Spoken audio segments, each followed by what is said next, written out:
পৃথিবীতে পৌঁছে দিলেন। সারা পৃথিবীর মানুষজন আসতে লাগলো আল্লাহর ঘর জিয়ারত করার জন্য।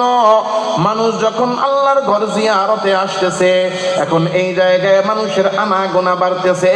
মানুষ যেই জায়গায় আনাগোনা করে, যাতায়াত করে, মানুষ যেখানে আসে ওই জায়গায় আস্তে আস্তে ব্যবসা বাণিজ্য বাড়ে। যেখানে ব্যবসা বাণিজ্য বাড়ে ওই জায়গায় মানুষের বসতি কমে না বাড়ে? এখন এই জায়গার মধ্যে আস্তে আস্তে বসতি তৈরি হলো। বাস করতে করতে করতে করতে এইটা একটা শহর হয়ে গেল। বলেন তো শহরটার নাম কি? হ্যাঁ, শহরটার নাম কি? মক্কা শহর। কি শহর? এগুলো আপনাদের জানা কথা না? হ্যাঁ, কথাগুলো জানা, কিন্তু আপনারা কখনো মিলান নাই। আমি পয়েন্টে পয়েন্টে মিলাই, আপনারা জয়েন্টে জয়েন্টে খালি মিলাই নেন। আল্লাহ, তাহলে এই জায়গাটা ছিল মরুভূমি। মরুভূমির ভিতরে প্রথমে দিলেন পানি, এরপরে দিলেন আল্লাহর ঘর, এরপরে বানাইলেন শহর। এই শহরটা আবাদ করলেন কে? ইসমাইল আলাইহিস সালাম। বলেন কে? ওনার বংশধররাই এই শহরে বসবাস করতে লাগলো। ইসমাইল আলাইহিস সালাম দুনিয়া থেকে মৃত্যুবরণ করে চলে গেলেন। এই শহরের মধ্যে 2000 বছর পার হয়ে গেছে। বলেন কত বছর? 2000 বছরের মধ্যে কোন নবী আসে নাই। কোন কি আসে নাই? ইসমাইল আলাইহিস সালামের পরে আর কোন নবী আসে নাই। 2000 বছর পার হয়ে গেছে। নবী না আসার কারণে মানুষ আস্তে আস্তে আল্লাহকে ভোলা শুরু করলো। এই অঞ্চলের মানুষ, ইসমাইল আলাইহিস সালামের বংশধর এবং আরো যারা আছে, এরা আল্লাহকে ভুলতে লাগলো, ইসলামকে ভুলতে লাগলো। ভুলতে ভুলতে ভুলতে ভুলতে ভুলতে ভুলতে তাদের অবস্থা এমন, হঠাৎ করে তারা বলে, আরে আমরা যেন কার ইবাদত করতাম? আরে আমরা তো আমাদের পূর্বপুরুষ ইব্রাহিম আলাইহিস সালামের ইবাদত করতাম। তার একটা মূর্তি বানা। এবার একটা মূর্তি বানাইলো। কারণ একজনের মূর্তি বানাইছে ঠিক, কিন্তু দুই ভাগ হয়ে গেছে। কয়েকদিন পরে ঝগড়া লাগছে। দেখেন না, এক এলাকাতে একটা মসজিদ বানায়, পরে এই এলাকার লোকজনের মধ্যে ঝগড়া হয়, দুই ভাগ হয়ে একই এলাকায় আরেকটা বানায়। আছে না নাই? মূর্তি একটা বানায়, পরে এদের মধ্যে ঝগড়া হওয়ার পরে আলাদা হয়ে গেছে এক গ্রুপ। এখন কয়দিন পরে আরেক গ্রুপ আলাদা, আরেক গ্রুপ আলাদা। এইভাবে করতে করতে এক একটা বংশ, এক একটা পরিবার, তারা একটা একটা করে মূর্তি বানায় নিজেদের সুবিধা মতো। বানাইতে বানাইতে কাবা ঘরের চত্বরের মধ্যে 360টা মূর্তি বানায় রয়েছে। কত? 360টা মূর্তি বানাইছে। কারণ আল্লাহকে ভুলতে ভুলতে, অর্থাৎ এই বংশে, এই জায়গায় 2000 বছরে কোনো নবী আসে নাই। তাইলে মক্কার মধ্যে বসবাস করতেছে কার বংশধররা? ইসমাইল আলাইহিস সালামের বংশধর। কার বংশধর? বনি ইসমাইল। বলেন কারা? বনি ইসমাইল। মক্কায় বসবাস করে কারা? বনি ইসমাইল। বনি ইসমাইল, ইসমাইল আলাইহিস সালামের বংশধর। তাহলে ইব্রাহিম আলাইহিস সালামের এক ছেলে বনি ইসমাইল, উনার বংশধররা কোথায় থাকে? উত্তর দিতে হবে। কোথায় থাকে? মক্কায়। কারণ এইগুলো শুধু শুনলে হবে না, এটা বুঝতে হবে। আপনি না বললে ভুলে যাবেন। তাহলে মক্কার মধ্যে বনি ইসমাইল বসবাস শুরু করছে। এবার আসেন, ইব্রাহিম আলাইহিস সালামের এক ছেলে ইসমাইল, আরেক ছেলের নাম ইসহাক আলাইহিস সালাম, তিনি নবী ছিলেন। তাহলে ইসমাইল আলাইহিস সালাম আর ইসহাক আলাইহিস সালাম দুজন নবী। ইসমাইল আলাইহিস সালামের পরে এইদিকে আর কোনো নবী নাই। কত বছর? 2000 বছর। আর এদিকে ইসমাইল আলাইহিস সালামের এক ছেলে ইসহাক, তিনি নবী। ওনার ছেলে ইয়াকুব আলাইহিস সালাম, তিনিও নবী। বলেন তিনি কি? নবী। তাহলে এইদিকে নবীর রাস্তা বন্ধ, সিলসিলা বন্ধ, নবীর চেইন বন্ধ। এদিকে নবীর চেইন শুরু হয়ে গেছে। আল্লাহু আকবার বলবেন না? তাহলে ইয়াকুব আলাইহিস সালাম তিনি নবী। ওনার ছেলে ইউসুফ আলাইহিস সালাম কি? নবী। শুরু হয়েছে নি? হ্যাঁ, শুরু হয়ে গেছে। ইয়াকুব আলাইহিস সালামের 12 জন ছেলে। বলেন কয় ছেলে? 12 জন ছেলে। ইয়াকুব আলাইহিস সালামের নিজের আরেকটা নাম হলো ইসরাইল। একই ব্যক্তির দুই নাম থাকে না? যেমন আমার নাম ইব্রাহিম, আবার খলিল, তাহলে নাম তো দুইটা। ইয়াকুব আলাইহিস সালামের এক নাম ইয়াকুব, আরেক নাম ছিল ইসরাইল। ওনার যে 12 ছেলে, এই 12 ছেলেকে একসাথে বলা হয় বনি ইসরাইল। বনি ইসরাইল কার বংশধর? ইয়াকুব আলাইহিস সালামের বংশধর। এই বংশের মধ্যে আল্লাহ তাআলা রব্বুল আলামিন নবীর সিলসিলা জারি করে দিয়েছেন। কেমন নবী আসছে? ইউসুফ আলাইহিস সালাম, পৃথিবীর সবচেয়ে সুন্দর কণ্ঠস্বর দাউদ আলাইহিস সালাম, জাকারিয়া আলাইহিস সালাম, ইয়াহইয়া আলাইহিস সালাম, কালিমুল্লাহ মুসা আলাইহিস সালাম, ক্ষমতাধর দাউদ আলাইহিস সালাম, সবচেয়ে বড় বাদশা সুলাইমান আলাইহিস সালাম, রূহুল্লাহ ঈসা আলাইহিস সালাম। পৃথিবীর সব জলিল কদর নবীগুলো আসছে। আমি আজকেও মুতালা করে আসছি, সঠিক সংখ্যা কেউ বলতে পারে না। কেউ বলে এই বংশে 70টা, কেউ বলে 40, কেউ বলে আরো অধিক নবী আল্লাহ বনি ইসরাইলের মধ্যে পাঠাইছেন। শুধু নবী না, সাধারণ নবী না, পৃথিবীর ইতিহাসে কোরআনে সবচেয়ে বেশি গুরুত্ব যেই নবীদেরকে দেওয়া হয়েছে, ওই নবীদেরকে বনি ইসরাইলে নবী হিসেবে পাঠাইছেন কে? তাইলে এই বংশের নবী বেশি, আসমানি কিতাব বেশি, আর ক্ষমতা তো আছেই। এখন এই যে নবীরা যারা আসছেন, ওনারা যখন দুনিয়াতে আসছেন, আসার পরে ওনার উম্মতরা বলেন, ইউসুফ আলাইহিস সালামকে দেখে বলতেছেন, আপনি এত সুন্দর, আল্লাহ আপনাকে কত মর্যাদা দিয়েছে সৌন্দর্য দিয়ে। আরে আল্লাহ আমাকে কি মর্যাদা দিছে? আসল মর্যাদা তো ওই নবীর যিনি আখেরি জামানায় আসবেন, তার মর্যাদার মতো আর মর্যাদা কারো হবে না। মুসা আলাইহিস সালামের উম্মতেরা বলে যে আল্লাহ আপনার সাথে সরাসরি কথা বলছেন, আল্লাহ আপনাকে কত মর্যাদা দিছেন। মুসা আলাইহিস সালাম বলেন, আরে আমাকে আল্লাহ কি মর্যাদা দিছেন? আসল মর্যাদা তো আল্লাহ দিবেন আখেরি জামানার আখেরি নবীকে। সুলাইমান আলাইহিস সালামকে গিয়ে বলে, আল্লাহ আপনাকে এত ক্ষমতা দিয়েছেন, কত মর্যাদা দিয়েছেন? বলে, আল্লাহ আমাকে আর কি মর্যাদা দিয়েছেন? আসল মর্যাদা তো দিবেন আখেরি জামানার আখেরি নবীকে। ঈসা রূহুল্লাহকে গিয়ে তার উম্মতেরা বলে, আল্লাহ আপনাকে বাবা ছাড়া পাঠাইছেন, কত সম্মান দিয়েছেন, আল্লাহ আপনাকে ক্ষমতা দিয়েছেন। মৃত প্রাণীকে গিয়ে আপনি বলেন জীবিত হও, জীবিত হয়ে যায়, কত মর্যাদা আল্লাহ দিয়েছেন। বলে, আল্লাহ আমাকে আর কি মর্যাদা দিছে? আসল মর্যাদা তো আল্লাহ দিবেন আখেরি জামানার আখেরি নবীকে। কি মর্যাদা আল্লাহ দিবেন?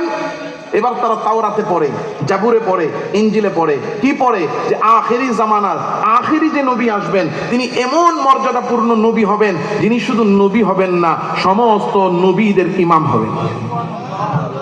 ওরা তাওরাতে পড়ে, জাবুরে পড়ে, ইনজিলে পড়ে, কি পড়ে? যে আখেরি জামানার যে নবী হবেন, তিনি এমন সম্মানিত নবী হবেন, শুধু নবী হবেন না, সমস্ত নবীদের সর্দার হবেন। সুবহানাল্লাহ কইতে মন চায় না আপনাদের? ওনারা তাওরাত জাবুর ইনজিলে পড়তো, আখেরি জামানার শেষ নবী যিনি আসবেন, তিনি এত সম্মানিত নবী হবেন, শুধু নবী হবেন না, তিনি রহমাতুল লিল আলামিন হবেন। ওরা পড়তো যে আখেরি জামানার নবী এমন সম্মানী, কেমন সম্মানী, হাসরের ময়দানে তিনি বলার আগে, তিনি সুপারিশ না করলে আল্লাহ বিচারই শুরু করবেন না। আখেরি জামানার আখেরি নবী এমন মর্যাদাপূর্ণ হবেন যে তিনি জান্নাতে ঢুকার আগে অন্য কোন মানুষ তো দূরের কথা, কোন নবীও জান্নাতে ঢুকতে পারবেন না। এটা পড়তো কারা? হ্যাঁ, কারা? কারণ ওদের কাছে আসমানি কিতাব ছিল, নবী ছিল। ওরা পড়তো এই যে আখেরি জামানার নবী, ওরা পড়তো এটা আখেরি জামানার মর্যাদা, এটা আখেরি নবীর সম্মান। ওরা পড়তো আর মনে মনে চাইতো যে আল্লাহ আমাদেরকে মুসা দিছে, ঈসা দিছে, ইয়াহইয়া দিছে, জাকারিয়া দিছে, দাউদ দিছে, সুলাইমান দিছে, ইউসুফ দিছে, এত সম্মানিত নবী আল্লাহ দিছে, তাহলে আল্লাহ আমাদেরকে আখেরি জামানার আখেরি নবীটাও আল্লাহ আমাদেরকে দিবে। আখেরি জামানার আখেরি নবী পাওয়ার ইচ্ছা আকাঙ্ক্ষা মনে মনে করতো কারা? বনি ইসরাইলীরা। বলেন কারা? তারা চাইতো যে আল্লাহ এই নবীটা আমাদের মধ্যে পাঠাবেন। কিন্তু আল্লাহ তাআলা রব্বুল আলামিন এই যে এইদিকে সিলসিলা চালু করছে, চলছে চলছে চলছে, আর এইদিকে তো একজনও দেন নাই। তো আল্লাহ তাআলা রব্বুল আলামিন আখেরি জামানার আখেরি নবী, পয়গম্বর আরবি, দো জাহানের সরদার, আকে নামদার, মদিনা কা তাজদার, হাবিবুল্লাহ মুহাম্মাদুর রাসূলুল্লাহ সাল্লামকে বনি ইসরাইলে না দিয়া আল্লাহ পাঠাইলেন মক্কা নগরীতে বনি ইসমাইলের মধ্যে। আল্লাহু আকবার। এই যে বনি ইসরাইলীরা মনে মনে চাইতো আল্লাহ যেন এই নবীটা আমাদেরকে দেয়, আমাদেরকে দেয়, আমাদেরকে দেয়। আল্লাহ তাদেরকে না দিয়া বনি ইসমাইলকে দিলেন। এই যে আল্লাহ কেন এই নবী বনি ইসমাইলকে দিলেন, এত দামি নবী, এত সম্মানী নবী, এত ইজ্জতের নবী, আমরা না পায়া বনি ইসমাইল কেন পাইলো? শুধুমাত্র আমরা কেন পাইলাম না, ওরা কেন পাইলো? এই একটা কারণে ঈমান আনে নাই বনি ইসরাইলীরা, কারণ তারা হিংসা করেছে। কি করেছে? জোরে বলেন। শুধুমাত্র এই হিংসার কারণে যে আমরা কেন পাইলাম না, ওরা কেন পাইলো, শুধুমাত্র এই হিংসার কারণে ওরা চিনতো, ওরা জানতো মুহাম্মদ সত্য নবী, জানার পরেও, চিনার পরেও ঈমান আনে নাই। কিসের কারণে? আল্লাহ তাআলা রব্বুল আলামিন বলতেছে, وَدَّ كَثِيرٌ مِّنْ أَهْلِ الْكِتَابِ لَوْ يَرُدُّونَكُمْ مِّن بَعْدِ إِيمَانِكُمْ كُفَّارًا حَسَدًا مِّنْ عِندِ أَنفُسِهِم مِّن بَعْدِ مَا تَبَيَّنَ لَهُمُ الْحَقُّ আমার আল্লাহ তাআলা রব্বুল আলামিন বলতেছেন, বনি ইসরাইলীদের কাছে সুস্পষ্ট হয়ে গিয়েছিল মুহাম্মদ সত্য নবী। সুস্পষ্ট হওয়ার পরেও তোরা ঈমান আনে নাই। কেন আনে নাই? আল্লাহ তাআলা রব্বুল আলামিন বলেন হাসাদা, ওরা ঈমান আনে নাই কারণ একটাই, এটা হলো ওদের অন্তরের মধ্যে ছিল হিংসা। অন্যথায় ওরা চিনতো, জানতো মুহাম্মদ সত্য নবী। কেমন চিনা চিনতো, কেমন জানা জানতো? আল্লাযীনা আতাইনাহুমুল কিতাবা ইয়ারিফুনাহু কামা ইয়ারিফুনা আবনাআহুম।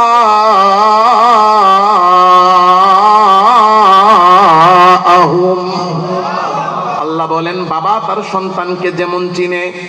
এই যে ফারুকিয়া মাদ্রাসার এত বড় মাঠ, এই স্টেজে বসলে ওই মাথায় ভালো মতো কি আছে দেখা যায় না, কিন্তু একজন বাবাকে এই জায়গায় বসাইয়া ওই যে মসজিদের গেটের মধ্যে 5টা বাচ্চারে একসাথে দাঁড় করাইয়া দিবেন। 5টার মধ্যে বাবার ছেলেও একজন থাকবে। বাবার নজরটা ওই 5 সন্তানের দিকে পড়ার সাথে সাথে নিজের সন্তানটাকে চিনে ফেলবে কোনটা তার নিজের ছেলে। চিনার জন্য যেমন কোনো আলাদা পরিচয়ের দরকার লাগবে না। আল্লাহ বলেন, ইহুদি খ্রিস্টান আর বনি ইসরাইলীরা আহলে কিতাবরা মুহাম্মাদুর রাসূলুল্লাহকে চিনতো যেমন বাবা তার সন্তানকে চিনে। চিনার পরেও জানার পরেও ওরা ঈমান আনে নাই, কারণ একটাই, ওদের অন্তরের মধ্যে ছিল কি? এখন একটা প্রশ্ন আসে, আল্লাহ যে বললেন ওরা চিনতো, ওরা জানতো, এটার প্রমাণ কি? এটা একটা প্রমাণ আজ থাকতে হবে না? এটার প্রমাণটা কি আমি বলবো? আল্লাহর রাসূল সাল্লাল্লাহু আলাইহি ওয়াসাল্লাম জন্ম হয়েছে মক্কা নগরীতে। বলেন কোন নগরীতে? এই মক্কা নগরীতে 2000 বছরে কোনো নবী আসে নাই। নবী না আসার কারণে এই অঞ্চলের মানুষগুলো আস্তে আস্তে আল্লাহকে ভুলে মূর্তি পূজায় ঢুইকা মূর্তি পূজা করতে করতে করতে করতে সব মূর্তি পূজারী হয়ে গেছে। এরা আল্লাহও চিনে না, এরা আখিরাতও চিনে না, আসমান চিনে না, কিছু চিনে না। নবীজি সাল্লাল্লাহু আলাইহি ওয়াসাল্লাম ঈমান আনার পরে, নবী হওয়ার পরে সবার কাছে যে কোরআনের আয়াত শুনাইতেন, শুনায়া বলতেন, এটা ওহী। জোরে বলেন কার? নবীজি সাল্লাল্লাহু আলাইহি ওয়াসাল্লাম কোরআনের আয়াত শুনায়া বলতেন, এটা আল্লাহর ওহী আর আমি আল্লাহর নবী। এখন নবীজি যখন নবুয়তের দাবি করতেন আর কোরআনকে ওহী বলতেন, কাফের মুশরিকরা বৈশা বৈশা খালি কনফিউশন, দ্বিধাদ্বন্দ্ব। মুহাম্মদ সত্য বলে না মিথ্যা বলে তাই তো বুঝি না। কেমনে বুঝবে? তাদের কাছে বুঝার মতো কোনো পরীক্ষা করার মতো কোনো ওয়ে নাই। এখন পরামর্শ করে মুহাম্মদ সত্য বলে না মিথ্যা বলে, এইটা একটা পরীক্ষা করা দরকার, আছে না নাই? কেমনে পরীক্ষা করব? একজন যদি বলে আমি ডাক্তার, তাহলে তার পরীক্ষা নিতে হইলে আমি আপনি পারবো না, আরেকটা ডাক্তার লাগবে। কথা বল না? আমি আপনি পারবো না, ডাক্তার লাগবে। একজন এসে আমি ইঞ্জিনিয়ার, তার পরীক্ষা কি আমি আপনি নিতে পারবো না, আরেকজন ইঞ্জিনিয়ার লাগবে। একজন আলেম, তার পরীক্ষা নিতে কি আমি আপনি পারবো না, আরেকজন আলেম লাগবে। কি লাগবে? কিন্তু আমগো দেশে আলেম লাগে না। মসজিদ কমিটির সভাপতি, সেক্রেটারি, ক্যাশিয়ার, এরাই ইমামের পরীক্ষা নেয়। কথা কন না কেন? এক জায়গায় ইন্টারভিউ চলতেছে, এখন মসজিদ কমিটির সভাপতি, উনি তো সাহেব, কোট প্যান্ট টাইপের, মসজিদের এসি ছেড়া বইছে ভিতরে, একদম সফসফা। মাঝখানে ডাইন পাশে বইছে সেক্রেটারি, সেও সফসফা, সে একটা পাঞ্জাবি লাগাইছে একদম সোনালি কালারের, মনে হয়েছে বিয়াতে এসে। আরেক পাশে বইছে ক্যাশিয়ার, মানে সব সাফ বৈশা এখন ইমামতির ইন্টারভিউ নিতেছে। 5-7 জন আলেম আসছে, তারা তাদের মতো করে ইন্টারভিউ নেয়। এখন হুজুর একজন আইসা বসছে, বসার পরে ওনারা প্রশ্ন করে, হুজুর আপনি তো আমাদের ইমাম হতে চান? বলে জি। কাছে একটা প্রশ্নের উত্তর দেন তো। কি প্রশ্ন? বলেন তো হুজুর, কিয়ামতের আলামত কি? এই প্রশ্ন করছে। হুজুর একটু বুদ্ধিমান ছিল, কিছুক্ষণ চুপচাপ থেইকা উত্তর দিতেছেন যে এই যে আপনারা বৈশা কোনো আলেম নাই, নিজেরা আমার ইমামতির পরীক্ষা নিচ্ছেন না, এইটাই কিয়ামতের বড় আলামত। এই কিয়ামতের আলামত আমগো দেশে আছে না নাই? আরো আসতে কোন আছে না নাই? হ্যাঁ। তো সব বিষয়ে পরীক্ষা নিতে ওই বিষয়ে কি লাগে? দক্ষ লোক লাগে। দেখেন না স্কুলগুলোর মধ্যে যেই জিনিসের দরকার নাই, যেটার জন্য উল্টারও গুনাহ, যেটার দ্বারা জাতি নষ্ট, চরিত্র নষ্ট, ওই গানের শিক্ষক নিয়োগ দেয়, কিন্তু ঈমান বাঁচবে না। যে ঈমান না শিখলে একটা মানুষের জীবন নষ্ট, ওই ঈমান শিখানো, কোরআন শিখানোর জন্য কোনো শিক্ষক নিয়োগ দেয় না। অনেক স্কুল এমন আছে যে ধর্ম শিখাইতেছে, ইসলাম ধর্ম পড়াইতেছে হিন্দু শিক্ষকে। কথা কন না কেন? আছে না নাই? এখন মক্কার কাফের মুশরিকরা বৈশাখ গবেষণা করে যে মোহাম্মদ যে বলে মোহাম্মদের কথা ওহী, এটা পরীক্ষা নিতে তো একজন ওহীওয়ালা ব্যক্তি লাগবে, যার কাছে ওহীর জ্ঞান আছে, যে যাচাই করে বলতে পারবে যে আসলে এটা ওহী নাকি ওহী না। এখন তারা কাফের মুশরিক হইলো, তাদের মধ্যে যে জ্ঞানী লোক আছে, এই জ্ঞানী লোকটা বলতে লাগলো যে আচ্ছা, আসমানি কিতাব তো আর আমরা পাই নাই, আমাদের কাছে আসমানি ওহীও নাই। আসমানি ওহী আছে আহলে কিতাবদের কাছে, কারণ ওদের কাছে মুসা, ঈসা, দাউদ নবী আসছে, আর ওই নবীদের কিতাবগুলো ওদের কাছে আছে। সুতরাং কিতাবে যেটা আছে ওটা তো আসমানি ওহী, তাহলে ওহী আছে ওদের কাছে। তাহলে একটা কাজ করো, ওদের কাছে লোক পাঠাও, ওই লোকরা পরীক্ষা করে যাচাই বাছাই করে ওদের মাধ্যমে আমরা জানতে পারবো মুহাম্মদ সত্য বলে না মিথ্যা বলে। এখন প্রতিনিধি দল বানাইছে, প্রতিনিধি দল বানায়া এখন পাঠায়া দিছে কোথায়? মদিনায়। ইহুদিরা মদিনায় থাকে, মদিনায় ইহুদিদের কাছে আসমানি কিতাব আছে, ইহুদিদের কাছে পাঠায়া দাও। মক্কা থেকে 2 জনরে পাঠায়া দেওয়া হলো মদিনায় ইহুদিদের কাছে। ইহুদিদের কাছে যাইয়া বলতেছে, ও ইহুদিরা, আমরা বড় এক সমস্যায় পড়ে আপনাদের কাছে আসছি। বলে কি সমস্যায় পড়ে আসছেন? বলে আমাদের মধ্যে মক্কায় একজন যুবক ছিল যে 40 বছর আমাদের মধ্যে বসবাস করেছে। 40 বছর পর্যন্ত কোনোদিনও সে কোনো কিছু দাবি করে নাই। এখন এসে সে দাবি করে সে নাকি নবী, আর আল্লাহ নাকি তার কাছে পাঠায় ওহী। আপনাদের কাছে তো আসমানি ওহীর এলেম আছে, আপনারা ওই এলেম দিয়া যাচাই বাছাই করে আমাদেরকে বলে দেন মুহাম্মদ সত্য বলে না মিথ্যা বলে।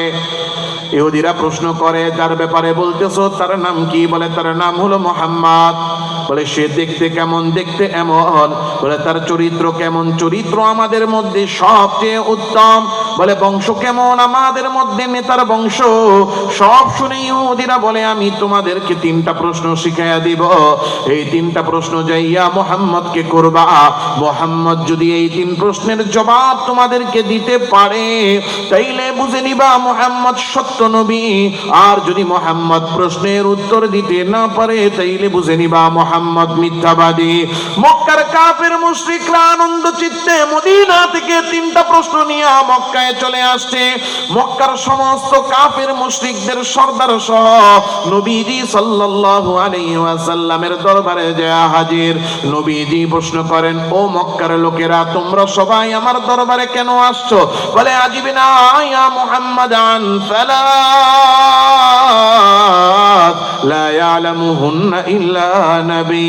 ও মুহাম্মদ, তোমারে আমরা 3টা প্রশ্ন করতে চাই, যদি তুমি 3টা প্রশ্নের উত্তর দিতে পারো তাইলে আমরা বুঝবো তুমি সত্যবাদী, আর যদি 3 প্রশ্নের উত্তর দিতে না পারো তাইলে আমরা বুঝে নিব তুমি মিথ্যাবাদী। নবীজি বললেন, সালুনি মা তাশাউন, কি প্রশ্ন করতে চাও আমার কাছে করো। এবার মক্কার কাফেররা একে একে প্রশ্ন করা শুরু করে দিল। আখবিরনা আনিল ফিতয়ানিল্লাযীনা খরাজু মিন দিয়ারিহিম ওয়া কানা লাহুম শা'নুন আযীম।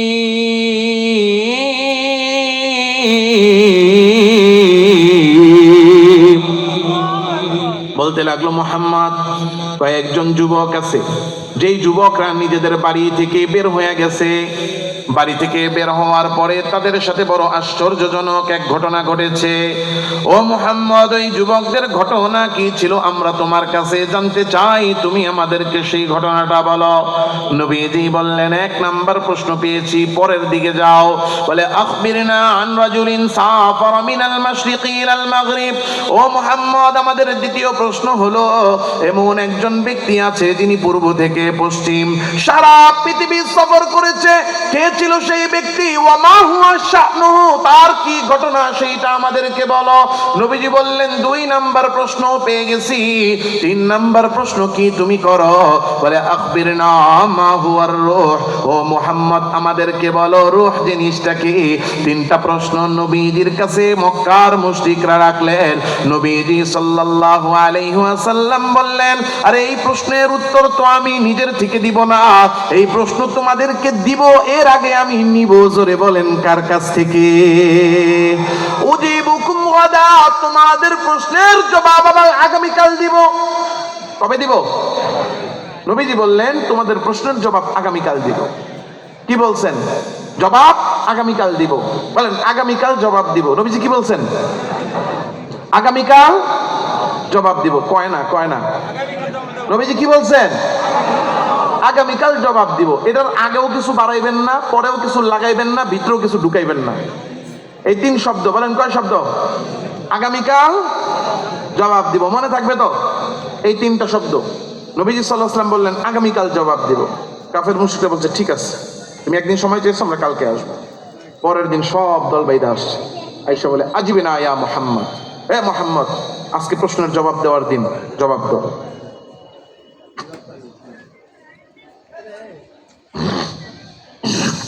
নবীজি সাল্লাল্লাহু আলাইহি ওয়াসাল্লাম বললেন মা আওহাল্লাহ, জবাব তো আমি নিজের থেকে দিব না, আল্লাহ ওহী পাঠাইলে দেওয়ার কথা ছিল, কিন্তু আল্লাহ তো ওহী পাঠায় নাই।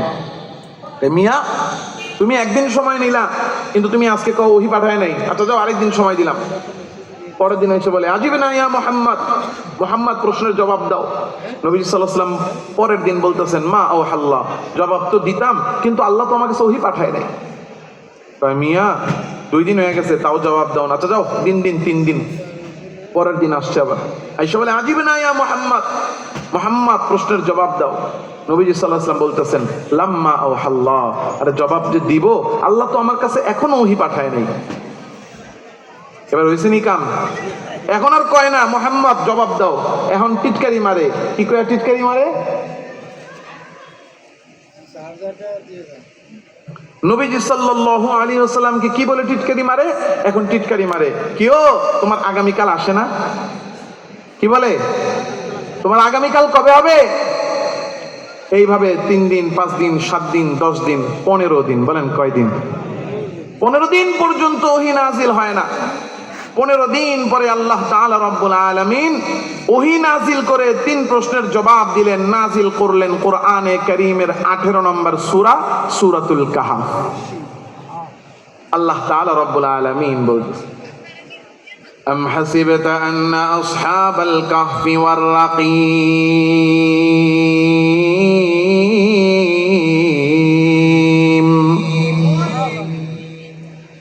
কানু মিন আয়াতিনা জাবা,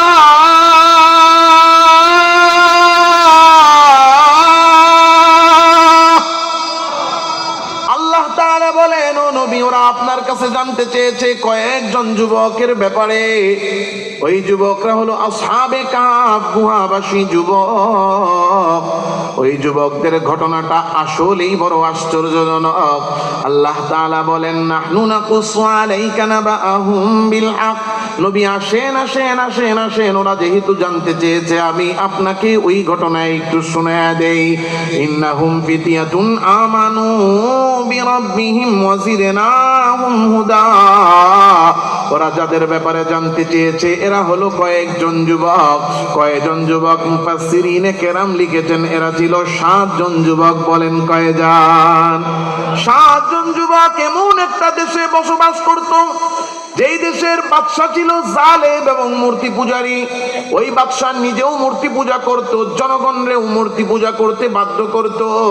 বছরের একটা নির্দিষ্ট দিনের মধ্যে যেই মন্দির ছিল সেই মন্দিরের মধ্যে বড় একটা মূর্তি বানাইয়া বাদশা ওই মূর্তির সামনে বইসা থাকত।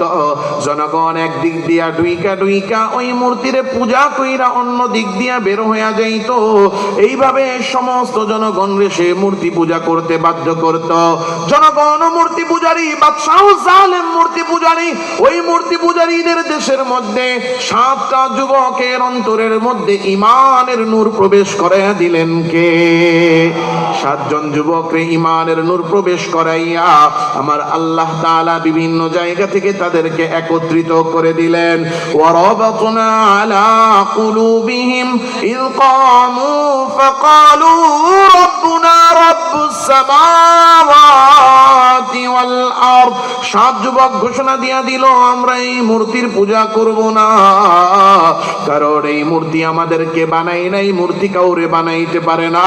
লা ইয়াদুররু ওয়া লা ইয়ানফা, এই মূর্তি কারো ক্ষতিও করতে পারে না, উপকারও করতে পারে না, বরং এই মূর্তি কাউরে বানায় না, মূর্তিগুলার এই উল্টা বানানো হয়। এই মিথ্যা মূর্তি, এই মিথ্যা মূর্তির আমরা ইবাদত করি না, কারণ আমরা তো রব হিসেবে মানি তারে। আসমান আর জমিন বানাইছেন যিনি, আমাদের রব তিনি। জোরে বলেন তিনি কে? রব্বুনা রব্বুস সামাওয়াতি ওয়াল আরদ। 7 যুবক যখন ঈমানের ঘোষণা দিয়া মূর্তি পূজা পরিত্যাগ করলেন, কেমনে কেমনে যেন বাদশার কানে আওয়াজ চলে গেল, 7 জন যুবক মূর্তি পূজা পরিত্যাগ করেছে। বাদশা বাহিনী পাঠাইয়া দিয়েছে, যাও বাহিনী, যারা আমার মূর্তির পূজা ত্যাগ করেছে তাদেরকে গ্রেফতার করে আনো। 7 জন যুবককে গ্রেফতার করতে আনতে যায়, বাদে যুবকদের কানে আওয়াজ চলে আসছে, বাহিনী আসে গ্রেফতার করতে। কি করা যায় পরামর্শ শুরু করেছে। একজন দাঁড়ায় বলে, আরে গ্রেফতার করলে করবে, আমরা ভয় পাই না, যদি যায় তো যাবে, জীবন দিব, কিন্তু ঈমান দিব না, কারণ ঈমান এনেছি। জোরে বলবেন কার উপরে? 7 জন যুবক গ্রেফতার হইতে রাজি, ঈমান ছাড়তে রাজি না।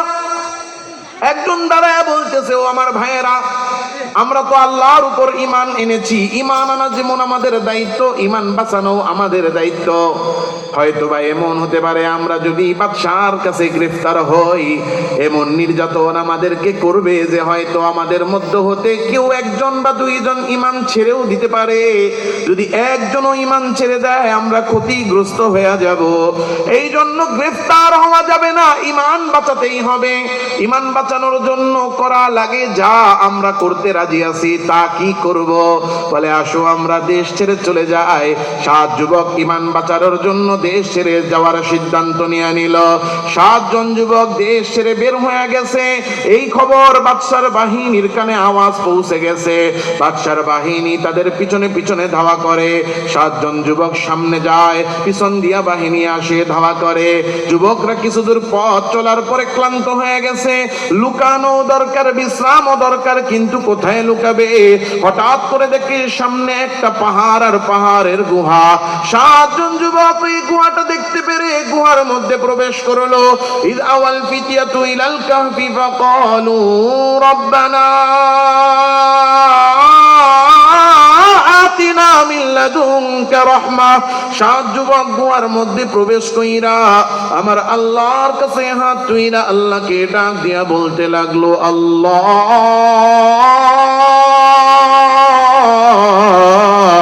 আপনি আমাদের রব, আপনি আমাদের সব, আপনি ছাড়া আমাদের কেউ নাই, আমরা তো পথ হারা।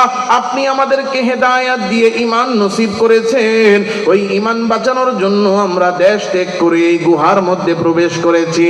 আয় আল্লাহ, পুরো দেশ এমনকি বাদশা এমনকি বাহিনীও আমাদের পিছনে, আমাদেরকে রক্ষা করার কেউ নাই, একমাত্র আপনি আছেন, আমাদেরকে রহম করেন।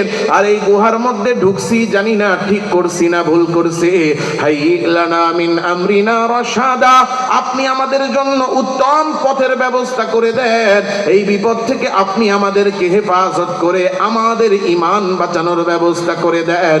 যখন বান্দা ঈমানের পথে অবিচল থেইকা ত্যাগ আর কুরবানি কইরা আল্লাহ তাআলা রব্বুল আলামিনকে ডাক দেয়, বান্দা ডাক দিতে দেরি, আল্লাহর রহমত আসতে দেরি হয় না।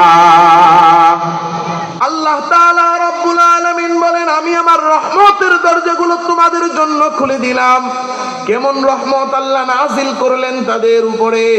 7 জন যুবক ওই জায়গার মধ্যে পেরেশানি আর চিন্তা আর সাসপেন্স, এর মধ্যে তো তাদের ঘুম আসার কথা না, কিন্তু আল্লাহ এমন রহমত নাজিল করলেন, ফাদরাবনা আলা আযানিহিম, আল্লাহ তাদের উপর রহম নাজিল করলেন, এমন রহম নাজিল করলেন ওই গুহার মধ্যে 7 যুবক ঘুমায় গেলেন।